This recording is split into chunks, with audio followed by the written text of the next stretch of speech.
প্রতিবেশীর হক কতটুকু। এরপর প্রশ্ন হলো অনেক সময় ট্রেনে যাত্রা করি কিন্তু টিকিট কাটি না, নামার সময় ভাড়াও চায় না, তখন ভাড়া না দিয়েই নেমে পড়ি, এক্ষেত্রে গুনাহ হবে কিনা? আবার মাঝে মধ্যে অর্ধেক রাস্তার টিকিট কাটি শুধু। ভাই, বান্দার হক নষ্ট করলে গুনাহ শুধু হবে না, এমন গুনাহ হবে যে গুনার মাফ আল্লাহ নিজে করবেন না, ওই বান্দার কাছ থেকে কিয়ামতের ময়দানে মাফ নেওয়া ছাড়া উপায় থাকবে না। তো এই ধরনের পরিস্থিতি যদি হয় তাহলে টিকিট কি করবেন? কথার কথা 50 টাকার টিকিট ফাঁকি দিয়েছেন, বুঝেন নাই তখন, এখন আল্লাহর ভয় আসছি যে ট্রেনের টিকিট 50 টাকা ফাঁকি দিয়ে আপনি চলে গেছেন, টিকিট কাটেন নাই, ওই ট্রেনের টিকিট এখন 50 টাকার স্ট্যান্ডিং টিকিট কিনবেন, কিনে ওটা ছিঁড়ে ফেলে দিবেন, ট্রেনে আর উঠবেন না। তাহলে টাকাটা কোম্পানি পেয়ে গেল, রেল কর্তৃপক্ষ পেয়ে গেল, আপনিও দায়মুক্ত হয়ে গেলেন। বুঝেন নাই কথা? বুদ্ধিটা বুঝেন নাই?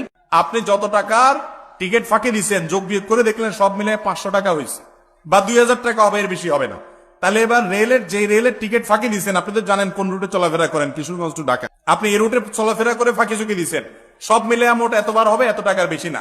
অত টাকার ট্রেনের টিকিট কিনে স্ট্যান্ডিং টিকিট কিনলেন, কিনে সেটা ছিঁড়ে ফেলে দিলেন, আপনি ট্রেনে উঠলেন না কিন্তু টাকাটা ঢুকিয়ে দিলেন, তাহলে টাকাটা মালিক পেয়ে গেল কি গেল না? আপনি দায়মুক্ত হয়ে যাবেন ইনশাআল্লাহ। এরপর প্রশ্ন হলো প্রতিবেশীর হক কতটুকু। প্রতিবেশীর হক হলো তাকে কষ্ট না দেওয়া। প্রতিবেশীর হক কি ভাই? আপনার কোনো আচরণ দ্বারা যেন সে কষ্ট না পায়। আপনি জোরে কোরআন তেলাওয়াত শুনতেছেন, তার ঘুমের ক্ষতি হচ্ছে, এটা প্রতিবেশীর হক নষ্ট। আর গান শুনলে তো কথাই নেই। আপনার কোনো আওয়াজ দ্বারা, আপনার মোরগ দ্বারা, আপনার হাঁস দ্বারা, আপনার সন্তান সন্ততি দ্বারা প্রতিবেশীর যেন কষ্ট না হয়, এটাই হলো প্রতিবেশীর মেইন হক।